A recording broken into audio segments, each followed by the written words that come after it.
네, 전해드렸듯이 임종원 전 법원행정처 차장에 대한 구속영장이 오늘 새벽 발부됐습니다. 사법행정권 남용 의혹 수사가 시작된 이후 핵심 피의자에 대한 첫 구속인데요. 네, 검찰은 임 전 차장의 재판 개입이 양승태 전 대법원장 지시에 따른 것으로 보고 있는 만큼 전직 대법원장의 소환 조사는 불가피한 상황입니다.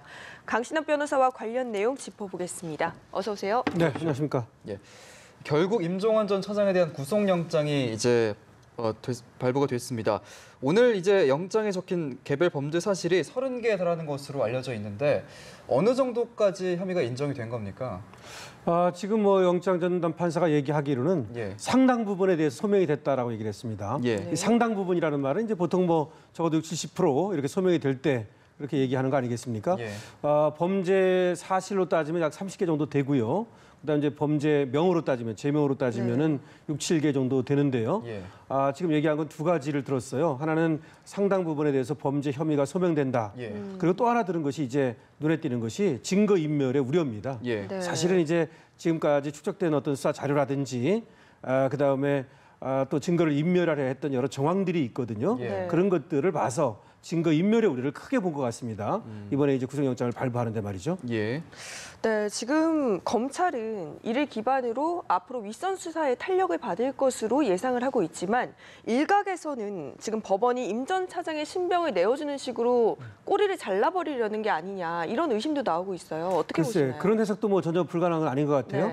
근데 이제 일단은 말이죠. 물꼬가 터졌다 이렇게 볼 수 있거든요. 사실은 지금까지는 4번에 걸쳐서 임종원 차장이 조사를 받았거든요. 그런데 지금 흘러나오는 얘기는 일부는 혐의를 인정한 것이 있지만 상당 부분은 이제 부인하고 있었거든요. 사실은 이제 그 이전에 검찰에서 말이죠. 임종원 차장을 부르기 전에 상당 부분 수사를 했습니다. 4개월에 걸쳐서 말이죠. 관련 판사만 해도 약 80명 정도를 불러서 조사를 했고요. 그거 외에도 참고인들도 상당히 많이 불렀습니다. 가령 저번에 대한변협회라든지 민변이라든지 여러 가지 우리 부른 거 기억하고 있지 않습니까? 등등에 걸쳐서 굉장히 자료를 축적해 놨단 말이죠. 그걸 가지고 이제 이번에 그 영장을 청구하면서 제시를 했고 그것이 상당 부분 유효했다고 보기 때문에 그렇게 꼬리 자르기를 시도하려고 할지는 모르지만 그것이 쉽지 않을 겁니다. 오히려 임종원 전 차장이 구속됨으로써 윗선으로 가는 어떤 수사가 이제 확실하게 어떤 그 물꼬를 텄다 이렇게 보는 것이 맞을 것 같습니다. 꼬리 자르기는 쉽지 않을 것이다라고 말씀해 주셨고요. 지금 정치권 분위기도 좀 보면 사법남용 사건만을 담당하는 특별재판부를 설치하자라는 목소리가 나오고 있는데 지금 여야 4당은 추진을 하고 있고 한국당만 지금 위헌적 소지가 있다 이렇게 반대 의사를 밝히고 있거든요. 법조계 분위기는 어떻습니까? 이 위헌 여부는 좀 어떻게 보시는지 궁금하고요. 글쎄 말입니다. 이 우연이라고 하는 것은 논란의 여지가 있을 수 있는데요. 그것부터 먼저 말씀을 드리면 원칙적으로 이제 재판받을 권리, 국민의 재판받을 권리는 법관에 의해서 헌법과 법률이 정한 법관에 의한 재판을 받을 권리를 말하는 것이거든요. 그런데 이제 법관이 아닌 사람이 한다면 이제 문제가 되겠죠. 근데 지금 얘기하는 것은 재판부를 누구한테 맡길 것인가. 결국 이제 사무 분담의 문제인데요. 그거는 원칙적으로는 이제 서울중앙지방법원 같은 경우 다른 데도 마찬가지지만은 무작위 전자 추천 방식으로 합니다. 그렇게 해서 이제 배당을 하는 거 아닙니까? 그럼 배당을 하면 그 정해진 재판부에서 재판을 하게 되는 것이죠. 그렇게 하는 것인데 지금 문제는 이제 야당에서 또 더불어민주당하고 지금 사당에서 얘기하는 걸 보면 거기서 얘기하는 것은 지금 서울중앙지법에 7개의 형사합의부가 있는데 그중에 5개 정도가 어쨌든 이 사법행정권 남용이라는 것과 이렇게 저렇게 관련이 있다 이렇게 얘기를 하는 겁니다. 그러다 보니까 오히려 거기 지금 2개밖에 안 남는데 그렇게 배정을 하는 것보다는 새롭게 재판부를 만들어서 해야만이 공정성이 있는 것이 아니겠느냐 이렇게 얘기를 하고 있는 겁니다. 그래서 이거에 대해서 이제 자유한국당에서는 반대를 하면서 헌법 위반이다 이렇게 얘기를 하고 있는데 사실은 물론 사법부한테 맡기는 것이 가장 바람직하죠. 하지만 이것이 또 상당 부분 이제 특별한 상황이기 때문에 이런 얘기가 나오고 있는 겁니다. 그런데 그것은 지켜봐야겠습니다만은 딱히 헌법에 반하는지는 모르겠으나 헌법 정신에는 조금 일부 이렇게 맞지 않는 것이 있을 수 있습니다. 하지만 어쨌든 국회에서 여야 합의를 통해서 특별법을 통해서 사무 분담을 정한다면 네. 그것이 딱 떨어지게 헌법에 반하는 것은 또 아니다. 예. 이렇게 말씀드릴 수 있죠. 그렇군요. 네, 앞으로 또 수사가 어떻게 진행이 될지 살펴봐야 할 것 같습니다. 그리고 또 정치권 소식 외에도 요즘 굉장히 사건들이 많이 일어나는 것 같아요. 특히나 헤어진 아내나 애인을 상대로 한 이별 범죄가 잇따라 일어나고 있거든요. 강서구에서는 전 부인을, 또 얼마 전엔 이제 부산에서 소녀의 전 남자친구가 이제 일가족 4명을 살해하는 이런 잔혹한 범죄가 이어지는데 이 사건들의 공통점이 있을까요? 글쎄요, 이거 뭐 일주일 사이에 일어난 범죄 네. 아닙니까? 굉장히 걱정스럽고 사회에 지금 공포 분위기 이런 것도 지금 나오고 있는데요. 네. 결과적으로는 지금 말씀드렸듯이 이별 범죄라고 하는 거예요. 그리고 이제 전 남편이 그다음에 전 남자친구가 또 뭐 결혼하기로 한 그런 사이에서 예. 결국은 남자들이 어떤 그 자신의 애인이라든지 뭐 전 부인이라든지 이런 약자인 이런 여성을 공격했다고 하는 그런 어떤 특징이 있습니다. 네. 모두가. 그다음에 또 하나는 보복 범죄 성격을 띠고 있어요. 예. 이것이 지금 강서구 사건도 지금 오랫동안 이혼한 전처를 네, 쫓아다니다가 이렇게 끔찍한 범행을 저지른 거 아니겠습니까? 예.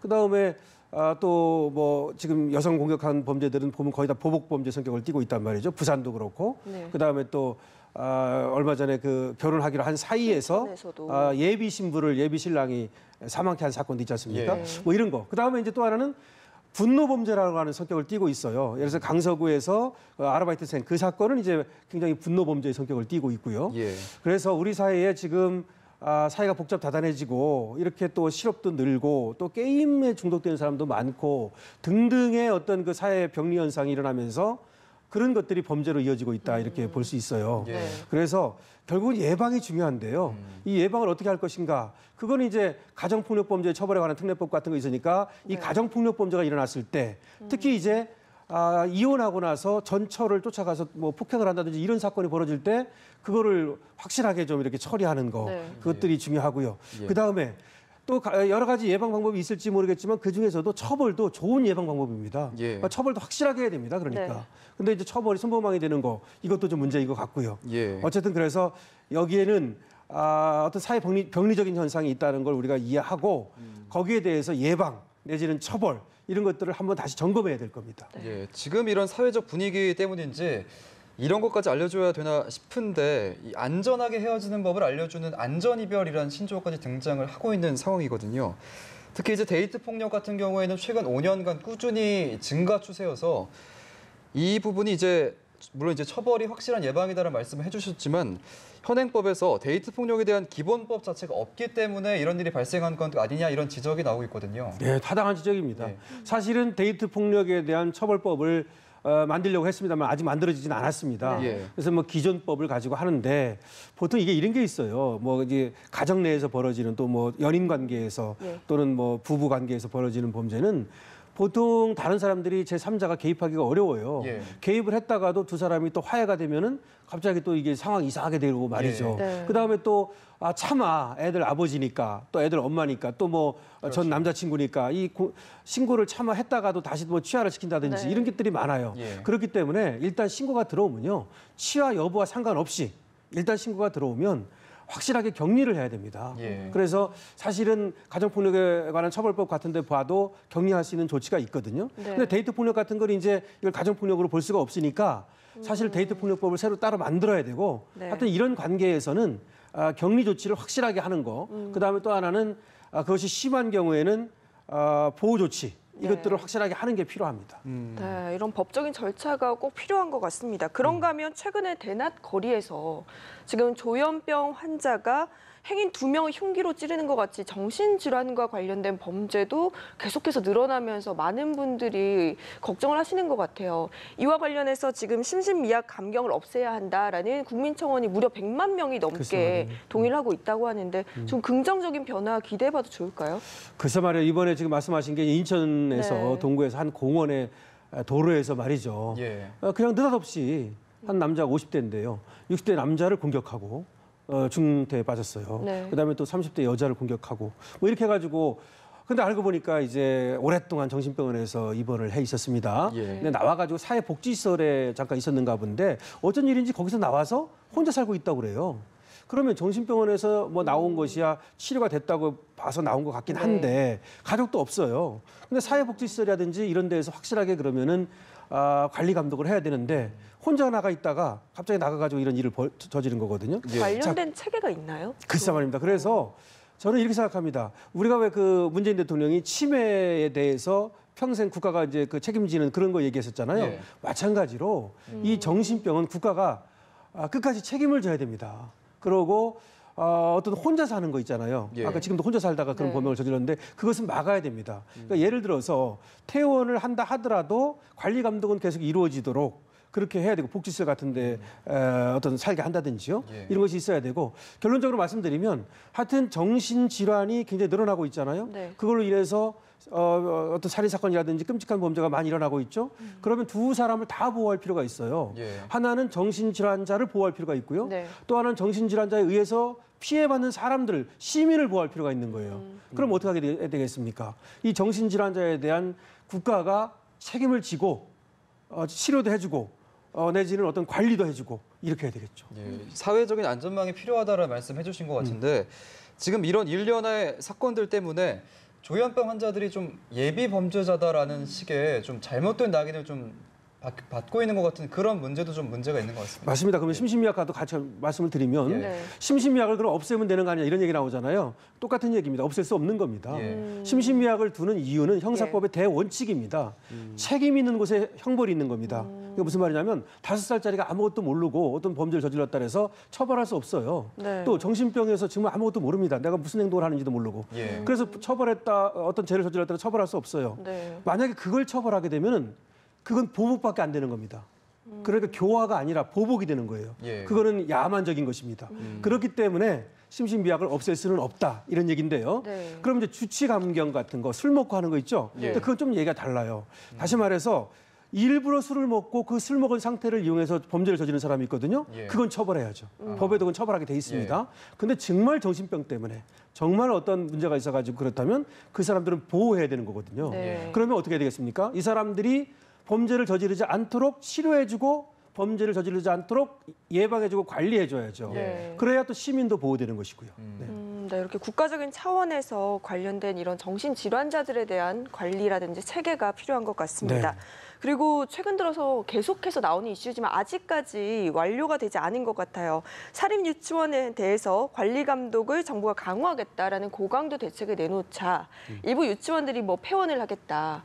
더 이상 뭐 유치원생을 받지 않겠다라는 대책을 내놓고 있는 것 같은데 이와 관련해서 윤해 부총리가 강경하게 대응하겠다라고 했던 부분이 아닌가요? 네, 맞습니다. 25일날 이제 발표를 하지 않았습니까? 네. 근데 사립유치원들은 또 거기에 이제 반발하는 모양새를 취하고 예. 있어요.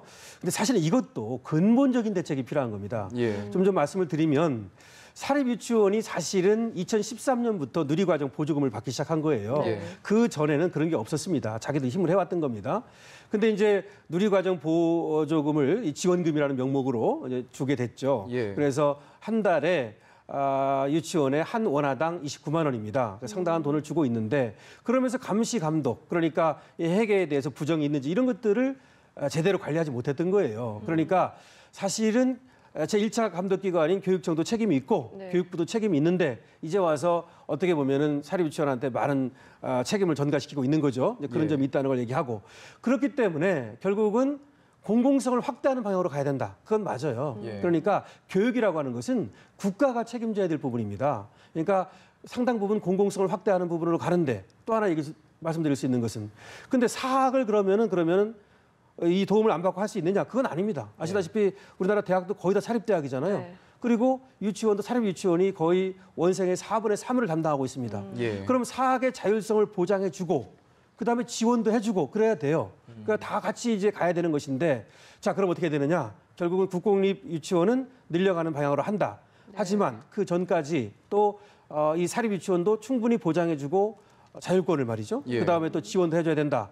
이렇게 하면서 다만 이제 지원해주는 돈이라든지 여기에 대해서는 회계 투명 시스템을 도입해야 되고 그걸 안 하면 확실하게 이제 처벌해야 되고 퇴출시키고 이래야 돼요. 예. 그래서 결국은 이 사립유치원 하는 사람들이 자긍심을 가지고 네. 그리고 어떤 투철한 교육 정신을 가지고 이 사립정시를 할 수 있도록 그렇게 관리 감독해야 되고 그다음에 그런 게 없는 사람들, 돈벌이 하려는 사람들 있잖아요. 네. 과감하게 퇴출시켜야 됩니다. 그 사람들은 퇴출시키고. 근데 이제 아까 물었던 거 잠깐 얘기하면은 그럼 이제 사립유치원이 반발을 하면서 그럼 폐원하겠다. 뭐 이렇게 얘기하고 있잖아요. 예. 근데 그거는 마음대로 폐원하지 못하도록 돼 있어요. 유아교육법에 보면은 예. 이렇게 이제 폐원을 할 때는 인가를 받도록 돼 있어요. 예. 교육청이 인가를 받아야 예. 허가를 받아야 됩니다. 쉽게 말씀드리면 이거 안 받고 마음대로 폐원하면은 3년 이하의 징역이나 3천만 원 이하의 벌금이에요. 그러니까 결국 교육부에서 이걸 점검을 해가지고 교육 정신이 없는 사람들, 돈벌이 하려고 했던 사람들은 예. 퇴로를 열어주고 그다음에 하고 싶어하는 사람들이 있어요. 어떤 교육관의 교육 이념에 근거해서 말이죠. 네, 네. 그런 사람들은 들어오는 어떤 길을 좀 열어주고 그럼 어떻게 되겠습니까? 지금 이제 있는 유치원 중에서 지금은 이제 이걸 폐업도 맘대로 못하고 매매도 맘대로 못하고 임대도 맘대로 못해요. 근데 그런 것들의 길을 열어줘서 예. 나갈 사람 나가고 이걸 또 임대를 한다든지 내지는 매수를 해서 할 사람을 하게 하고 이런 방법이 좋아 보입니다. 지금 여러 대책들이 나오고 있는 상황인데 지금 문제가 되는 게 이제 대책 중에 하나가 네. 국공립 유치원을 서둘러서 확대하겠다라는 내용인데 현장에서는 막상 이 부분이 공립은 일찍 문을 닫고 또 방학도 길다 이 부분에 좀 우려하고 있거든요. 그것도 문제예요. 예. 사실은 국공립 유치원이 지금 병설 유치원이 많거든요. 예. 초등학교 같이 하고 이러는 거예요. 원래는 단설 유치원이 이제 많아야 되는데 예. 그것이 제대로 잘 안 되고 있는 거고 그다음에 국공립 유치원을 늘린다 하더라도 늘리는데 한 3년 걸린다고 그래요. 그러니까 금방 해결되지도 않는 문제고. 예. 그다음에 끝에서 물으신 건데 국공립 유치원이 많다고 하는 건 좋긴 합니다. 근데 여기는 일찍 끝난단 말이죠. 방학도 한 달씩 한단 말이죠. 사립 유치원은요 사실은 8시까지 학생들을 붙잡고 있고 네. 그다음에 방학도 짧게 해요. 예. 그러니까 사립 유치원이 지금까지 많은 역할을 해온 건 사실입니다. 네. 근데 이제 그러면은 어떻게 그 부분을 어떻게 해결할 거냐? 이런 얘기 아닙니까? 근데 사실 그렇게 한다면 국공립 유치원을 한다 하더라도 다시 방과 후 학교를 해서 다시 뭐 방과 후 선생님을 갖다가 뭐 다시 고용을 한다든지 예. 뭐 이런 방법이 있어야 될 것이고 또 하나 그렇기 때문에 결국 사립 유치원이 도움을 안 받을 수 없어요. 네. 원래 교육은 말이죠. 많은 나라에서 우리 대학도 보듯이 거의 사립대학이듯이 예. 사학이 많은 부분을 담당할 수밖에 없는 거예요. 왜냐하면 교육이란 돈을 가진 사람들 중에서 교육에 투자하고 싶어하는 사람들이 많이 있어요. 예. 돈 벌려고 하는 게 아니라 정말로 내가 학생들 동량을 키워내겠다. 네. 이런 생각을 가진 사람들이 실제 있단 말이에요. 그럼 그런 사람들이 사립 유치원을 할 수 있도록 길을 열어줘야 되는 거예요. 예. 그러고 돈 벌려고 했던 사람들은 퇴출시켜야 되는 거죠. 그렇게 해서 사학을 키우고 사립 유치원을 키우고 그다음에 국공립 유치원도 많은 부분을 담당하고 이렇게 가는 방향이 옳습니다. 예, 알겠습니다. 오늘 강신업 변호사와 함께 얘기 나눠봤습니다. 고맙습니다. 네, 고맙습니다.